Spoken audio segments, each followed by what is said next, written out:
Hello everyone, जैसा कि आप सभी जानते हैं सीटेट सितंबर एग्ज़ाम जल्द ही शुरू होने वाला है।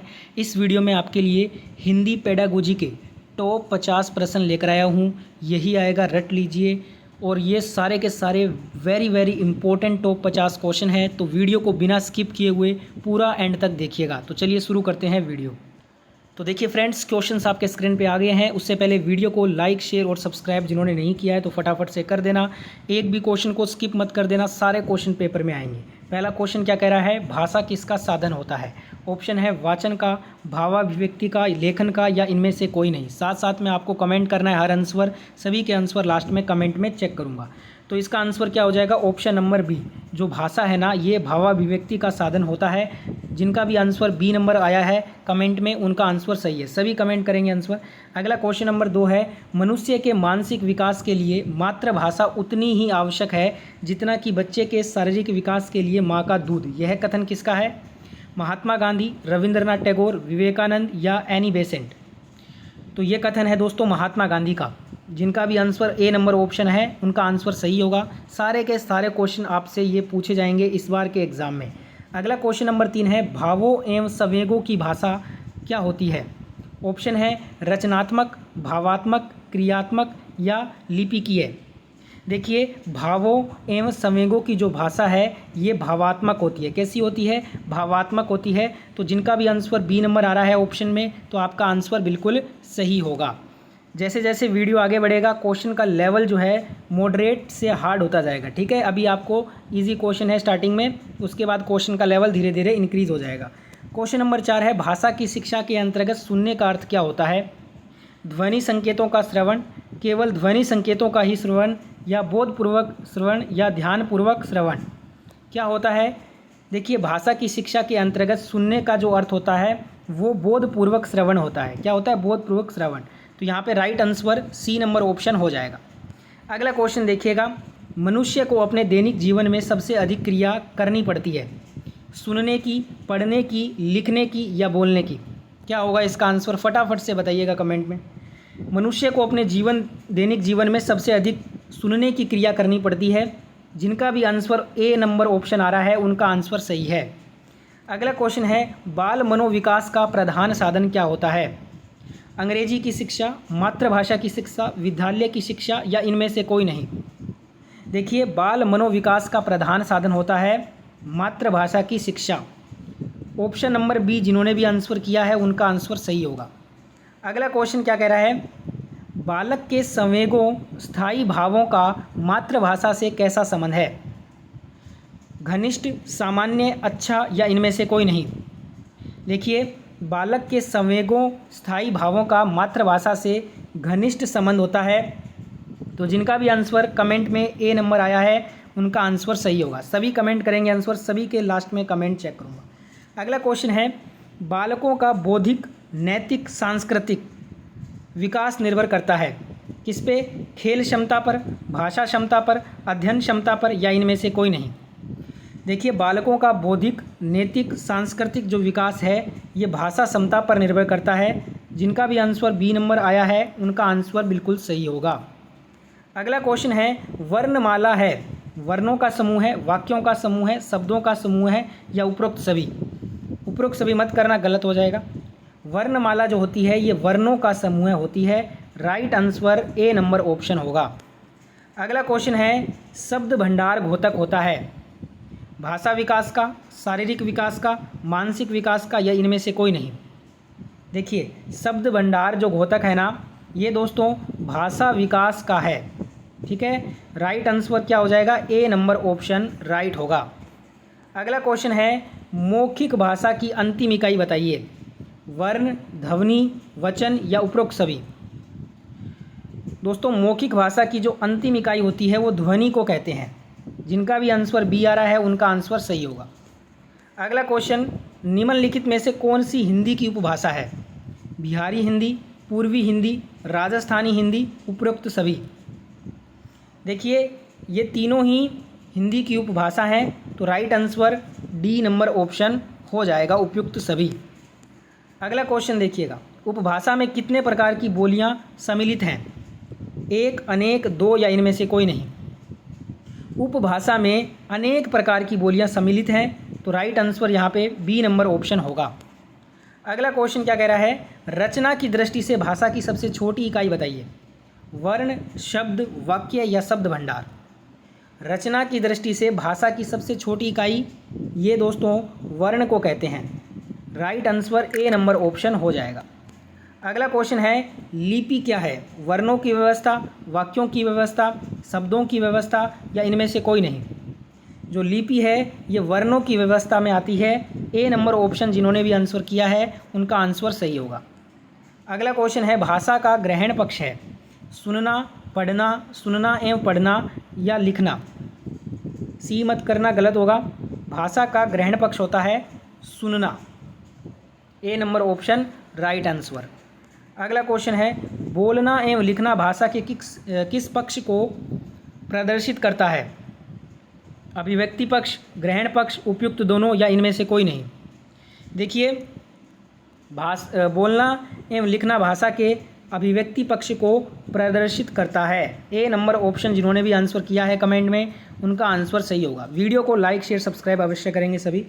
अगला क्वेश्चन है, नवजात शिशु की भाषा किस रूप में होती है। रुदन रूप, कंदन रूप, बलबलाना या कूइंग। नवजात जो शिशु होता है उसकी भाषा रुदन रूप में होती है। किस रूप में, रुदन रूप में। ए नंबर आंसर बिल्कुल सही होगा। अगला क्वेश्चन है, हिंदी वर्णमाला में कुल कितने प्रकार के व्यंजन होते हैं। Very important question. हिंदी वर्णमाला में कुल 5 प्रकार के व्यंजन होते हैं। राइट आंसर यहाँ पे डी नंबर ऑप्शन होगा। अगला क्वेश्चन देखिएगा, भाषा विकास को प्रभावित करने वाले कारक कौन से हैं। परिपक्वता, प्रेरणा, स्वास्थ्य, उपयुक्त सभी।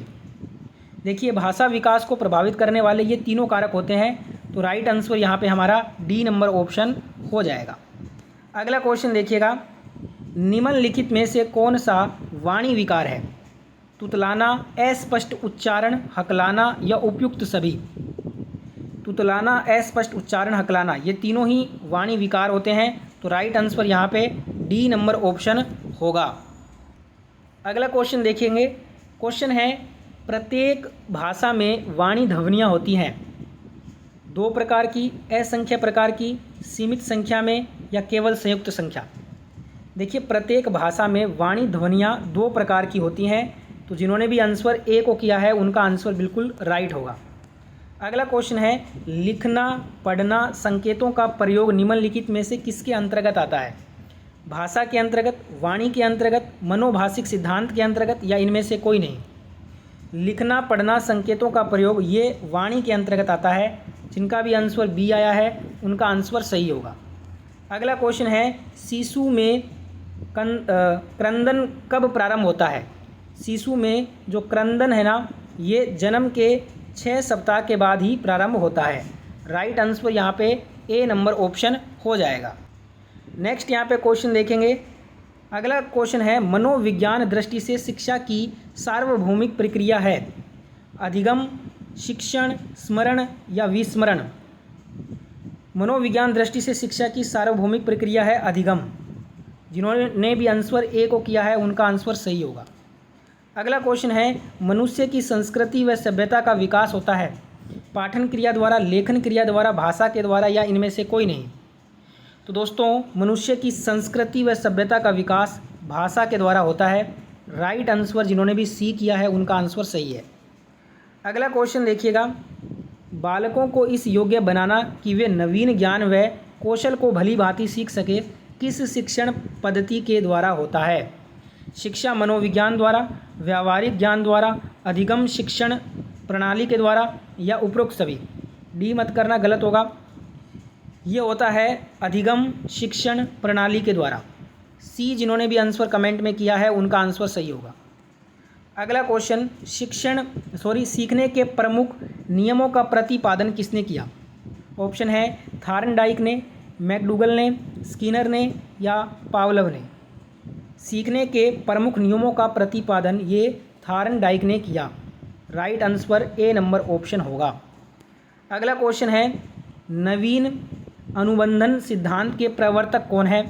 स्किनर, कोहलर, पावलव या टर्मन। नवीन अनुबंधन सिद्धांत के प्रवर्तक हैं स्किनर।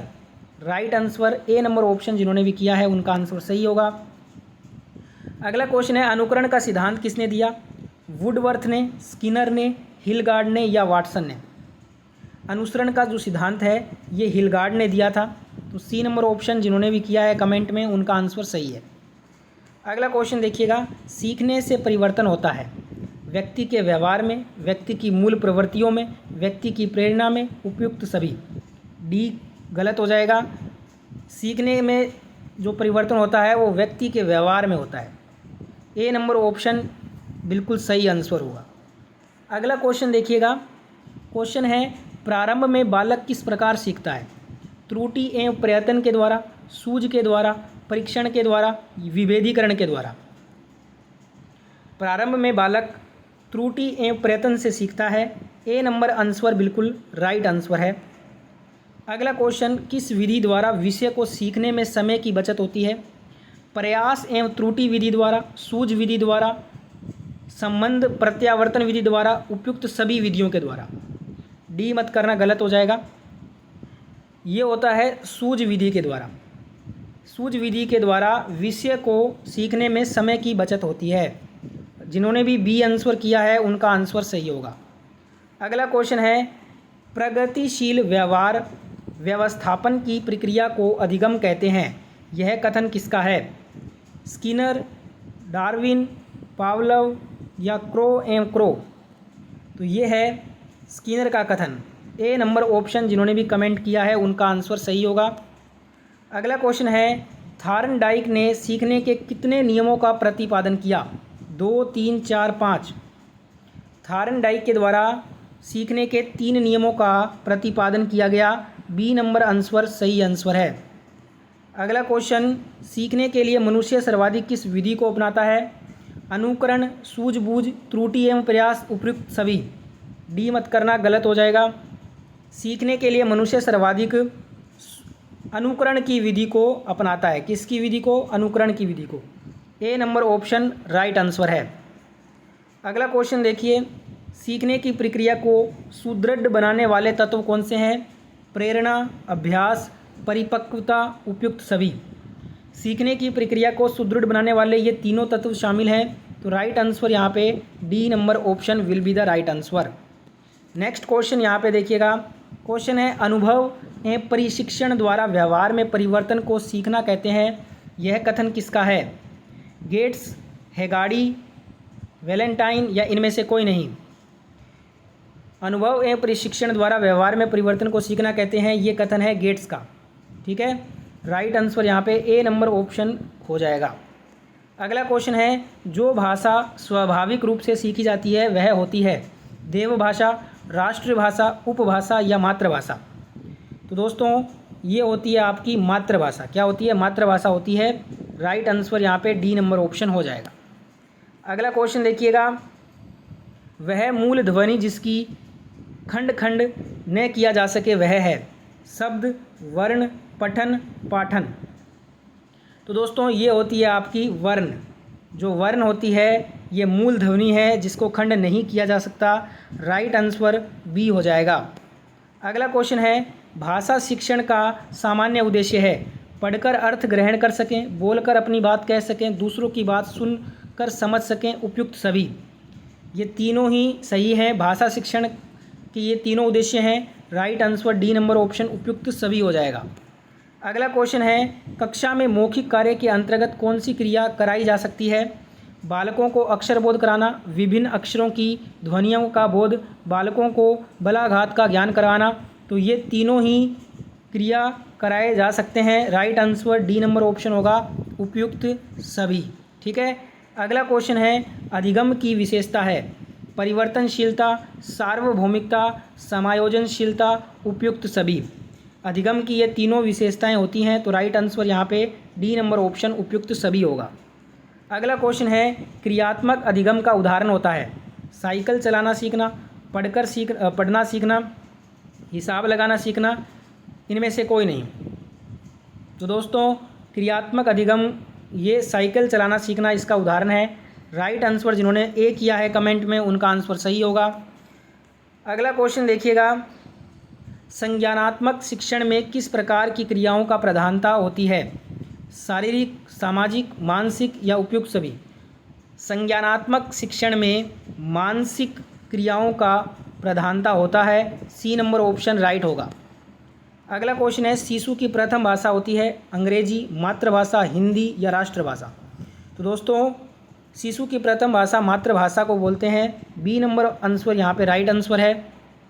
अगला क्वेश्चन है, निरर्थक शब्द वे होते हैं जिनको लिखने से कोई अर्थ स्पष्ट नहीं होता, जिनको पढ़ने से कोई अर्थ नहीं निकलता, जिनको लिखने, पढ़ने, सुनने से कोई अर्थ प्रकट नहीं होता, या इनमें से कोई नहीं। निरर्थक शब्द वे होते हैं जिनको लिखने, पढ़ने, सुनने से कोई अर्थ नहीं निकलता, उसको निरर्थक शब्द बोलते हैं। C number answer right answer है। अगला क्वेश्चन, निम्नलिखित में से कौन भाषा शिक्षण के सिद्धांत में नहीं आता? स्वतंत्रता का सिद्धांत, अनुकरण का सिद्धांत, व्यक्ति के विभिन्नता का सिद्धांत, इनमें से कोई नहीं। तो दोस्तों आपको बता दूं, ये तीनों सिद्धांत जो है ना, ये भाषा शिक्षण के सिद्धांत में आते हैं। तो राइट आंसर यहाँ पे हमारा हो जाएगा डी, इनमें से कोई नहीं। अगला क्वेश्चन है, ध्वनियों के विभेदीकरण के लिए कौन सा भाषा कौशल प्रयुक्त होता है? सुनना, पढ़ना, लिखना, उपयुक्त सभी? डी नहीं करेंगे, गलत हो जाएगा। ध्वनियों के विभेदीकरण के लिए सुनना कौशल प्रयुक्त होगा, राइट आंसर ए होगा। अगला क्वेश्चन, लास्ट क्वेश्चन, वाचन प्रवीणता प्राप्त करने हेतु विद्यालय में कौन से क्रियाकलाप का आयोजन करना चाहिए? भाषण का, अंताक्षरी का, वाद विवाद का, उपयुक्त सभी का? सभी का करना चाहिए। डी नंबर ऑप्शन राइट हो जाएगा। तो ये थे Hindi pedagogy top 50 MCQ question जो कि इस बार के एग्ज़ाम में आएंगे। आपने कितना स्कोर किया 50 क्वेश्चन में, एक बार अपना स्कोर कमेंट में मेंशन कर दीजिएगा और कमेंट में फीडबैक दीजिएगा वीडियो कैसा लगा है आपको। अगर ये आपको वीडियो अच्छा लगा है तो ज़्यादा से ज़्यादा वीडियो को लाइक करें और सभी दोस्तों के साथ में इस वीडियो को शेयर करें। चैनल को सब्सक्राइब करके पास वाले नोटिफिकेशन को भी ऑन कर लीजिएगा नेक्स्ट वीडियो का नोटिफिकेशन प्राप्त करने के लिए। जय हिंद, वंदे मातरम।